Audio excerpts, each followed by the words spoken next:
Hey guys, welcome back to the arcade. Today we are playing a small indie game called This Is the Police. Now this game has been out for quite a while on Steam, and you can find it in the link below, and also there's the annotation at the top. And I've had this game, well, probably a good, well, half a year probably actually.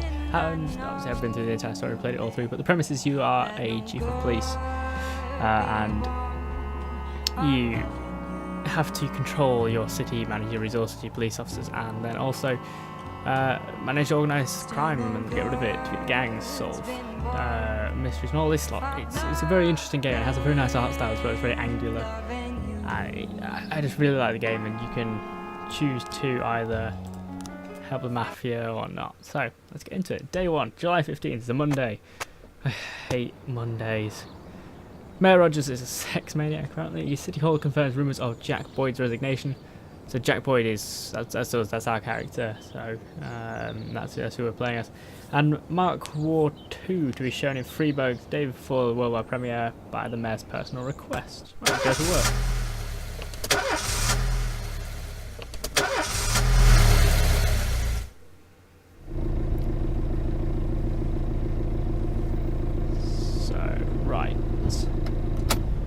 There's going to be quite a few cutscenes. When I was a kid, my father sometimes told me at bedtime that if I closed my eyes and didn't open them for a long time, all the demons would blow away.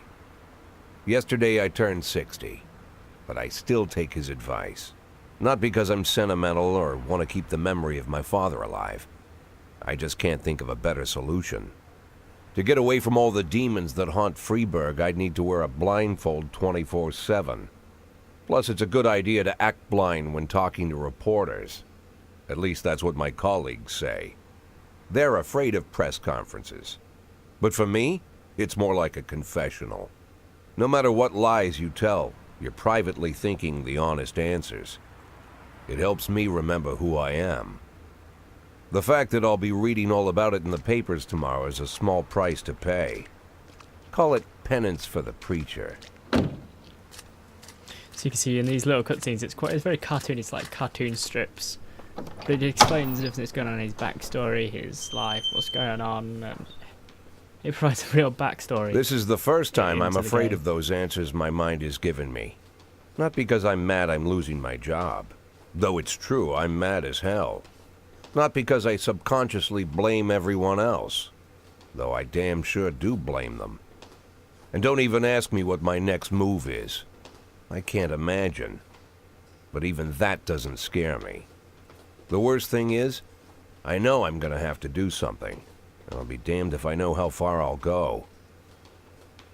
I may have a lot of vices, but predictability isn't one of them.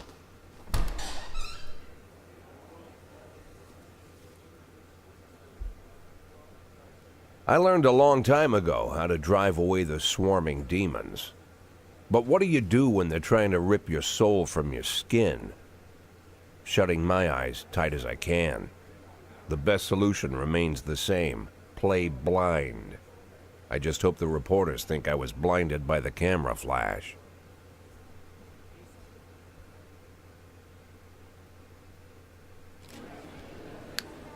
Right, good morning. Right, yesterday the mayor's office officially announced your resignation. Did this come as a surprise? Or did you know about it in advance? So we got a surprise. The mayor discussed it with me. I've been expecting this bullshit from the mayor. What's the difference? So we're straight into it, looks like it. Yeah, okay. Let's go with that one. Mayor Roger told me that wants a fresh face running the Freedom of PD. So no, it didn't come as a surprise. Do you already know the name of your successor? UV departments. It'll most likely be one of my current employees.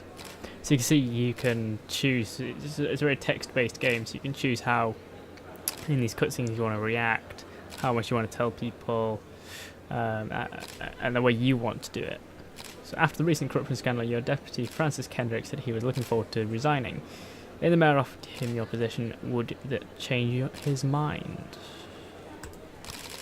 I'd be happy. It's hard to say, but I can't think of a more deserving candidate than Captain Kendrick. Fair enough. Although Kendrick was acquitted, many still believe that the police are cooperating with the mafia. Do you have anything to say about this? And I'm just going to do no comment there. Usually I prefer to answer all your questions, but in this situation I've got to say no comment. That was very definitely a leading question. Do you think your personal relationship with the mayor could be the reason behind your retirement? I'm going to say definitely not. That's just not possible. Mayor Rogers is a true professional and he makes his decisions carefully. There's no place in our jobs for hard feelings. Thank you. Woo woo. How's the back today, Mr. Boyd? Same as usual. How did the press conference go? You can read about it in the newspapers tomorrow. Don't let anyone in. Even Mr. Kendrick? Especially Mr. Kendrick. So it looks like we don't have a very good relationship with Captain Kendrick. Obviously he's his successor. So I wonder how that's going to play out.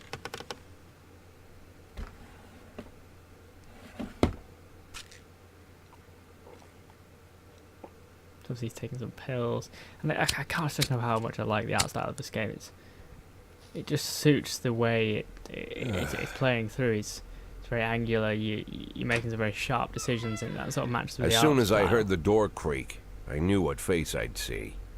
When I tell Emma not to let anyone in, there's only one man it could be. Rude, arrogant, no warning. That's Mayor Rogers in a nutshell. White summer shoes, white socks, white shorts, white polo shirt, and the white smile of a hungry shark. Mayor Rogers enters every room like he owns the place. Even the floorboards under his feet sound like they're creaking an apology. He never shied away from the odd corruption scheme. It's like the devil walks behind him. In the movies, the villains controlling the city play golf with the judges. Rogers plays tennis with them instead. That's about the only difference. Jack, I was hoping to catch you after the press conference. You ran away so quick. There's no smoking at City Hall. No reason for me to hang around. Well, this morning I signed a ban on smoking in all public buildings. Soon you won't be able to smoke here either. Soon enough, I won't be here at all. So it almost sounds like he's happy about his retirement. That's what I wanted to talk to you about. The people of this city like you, Jack. The police chief of all people. Don't betray that, Jack. Don't get wrapped up in any schemes. Sit nice and quiet for the next 180 days, and you'll be remembered as a hero. That's the only thing that you still have left. Be the hero. It's an oddly Then specific how am I supposed to timeframe. scrape together a retirement fund? 180 You days. had a million so chances to secure a luxury pension, one that even I would have envied, although I've never set aside any money for myself. I'm not planning to retire anytime soon. And he steals his cigar. 180 days of quiet, Jack. That's all I need. I don't have any problems with you, and you won't have any problems with me. I have a new assistant, Troy Starr. If you have something to tell me, call him. But try not to bother him. He's a busy man. I'll do my best. And quit smoking up the office. One of my friends will be using it soon. So the mayor definitely doesn't like Jack.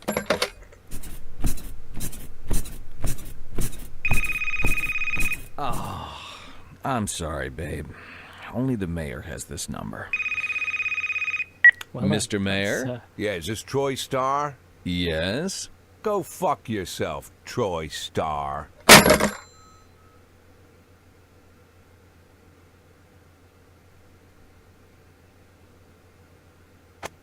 Jack Boyd, his resignation, asked the mayor. Civil servant wages won't be raised this year. People want a fresh look from the next police chief. So day 2. It's off to a good start so far. Got 180 days to get as much done as you can.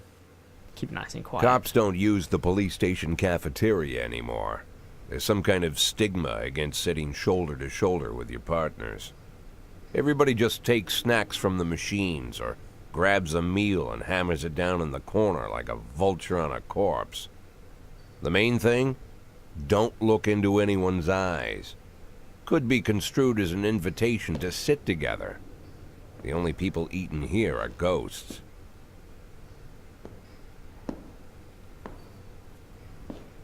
My deputy, Francis Kendrick. He recently became one of those ghosts. The subject of one of the most devastating corruption scandals in the history of Freeburg. No evidence to support the accusations, but everyone knows Kendrick's days are numbered. I need that file I asked for.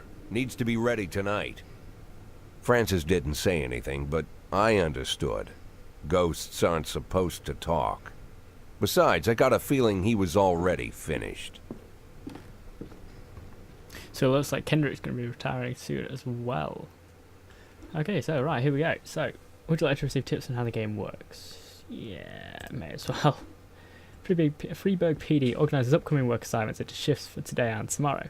Every shift, officers respond to crimes in progress, and detectives continue their investigations. You can freely move employees between shifts. All officers and detectives possess several important characteristics. Professionalism shows the overall efficiency level of a policeman. A figure around 150 is considered average. Any policeman who falls short of this mark is not entirely reliable, while those whose professionalism is considerably higher than average are a safe bet, even in a pinch. An individual's level of professionalism may rise and fall over the course of their career. So 1230 is way above it.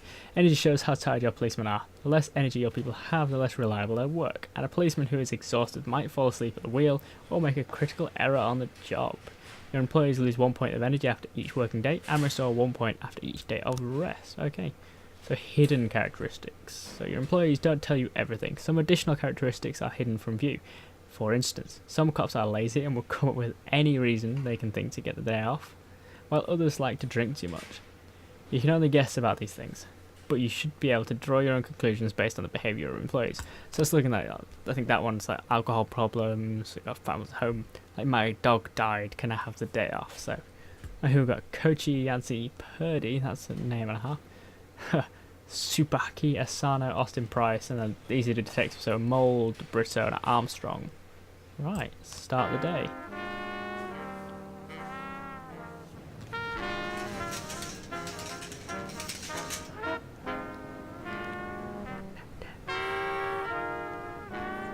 That's some pretty mellow music.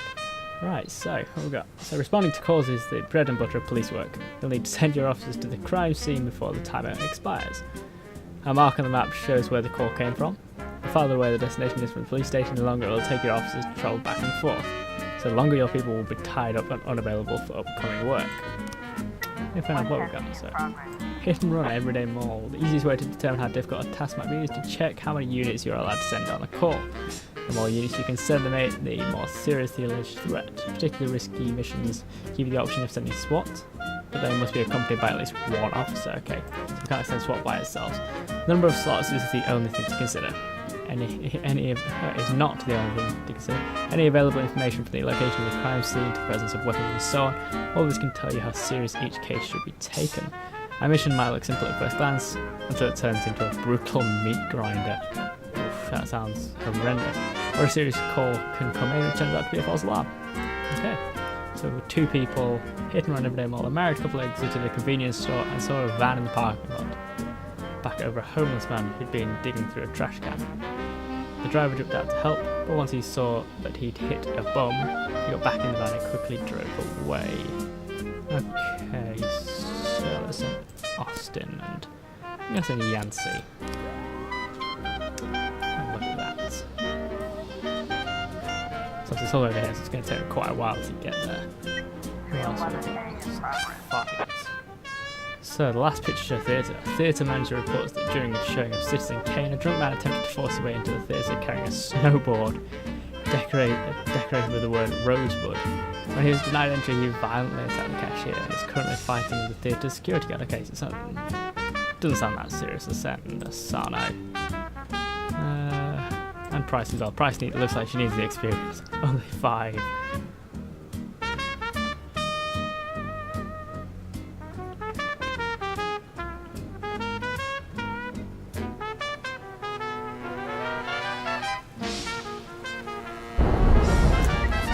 it turns to night. Right. Messages, report, hit and run. What do we get? So, when everything goes well, the police capture the criminals and nobody dies. That's sort of a good thing. But the truth is, sometimes the criminals manage to escape. Just try to avoid any dead cops or civilians. Dead cops will hurt your roster, and dead civilians, although they may even more than the living ones. Offender caught, officers unharmed. Yes! So obviously we sent the right people. And they get a little bit of reputation every time they have a success. And if they fail, they lose criminal, then they then lose. So offender escape, officers unharmed. God. Well, that's a fantastic start. Offender escaped, officers unharmed, civilian killed. Probably should have sent somebody else on that one. Well, that's not right. Well, we've got armed robbery. Okay, 3 teenagers armed with a shotgun robbed a videotape store and made off with a whole collection of adult movies. Wow. The criminals fled in a car, but the store manager wrote down the car's license plate. The owner is one Janet Brown, who lives in the suburbs, right? Kochi and Purdy. This armed robbery sounds pretty serious. We got a fight. A brother and sister clashed with each other over their deceased father's will. Okay. According to one of their lawyers, we don't dare separate them, and our security guard is off duty tonight, so it's a fight with 2 people. Austin, Yancey. I guess if you can send 2 people, I'd always say 2 people. There's no point just sending 1, because they might fail, they might get away, whatever. Things might go wrong. So if you've got the people to do so, you may as well send 2. Assault in the ghetto. Well, that sounds lovely. So assault ghetto. A passerby saw some teenagers attacking an elderly musician, then run away with his guitar and his money. Okay. Just leave that for a little bit and see if... Okay. When your cops aren't sure how to proceed, they might contact you and ask you to handle the situation. Try to deal with whatever comes up, but don't waste all time on this stuff. You have plenty of other problems on your plate. So the vehicle in question is parked right outside the Browns' residence. The sound of moaning and loud laughter can be heard through the living room window. So we've got 3 choices. Turn on the siren and loudspeaker and shout that the house is surrounded. Knock on the door, open up, please, and sneak into the house through an open window. Well, sneaking into the house through an open window sounds like a fantastic idea, and also a terrible idea. Okay, let's go for that one. See how that goes. Offender caught, officers unharmed. Oh, hey. Okay. I think I should have enough time to let it run down so I can send lots of people to this one. I'm hoping. So fight. Offender caught, officers unharmed. Yay! We're getting there. Doing well.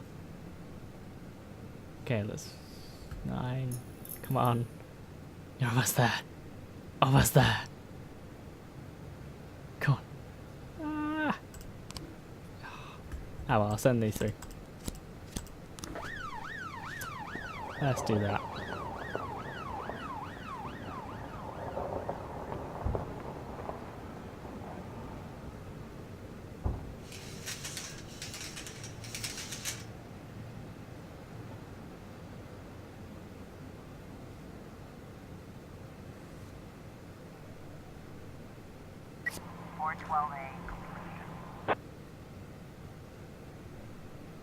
Okay, so right, that's the end of the day. How did we do in this one? So we got offender escaped, officers unharmed. That's fine. End the day. Right, that's the first day done. Thank you very much for joining me in the arcade today. This has been This is the Police. If you want to find it, check the annotation below or up top. And I'll see you next time.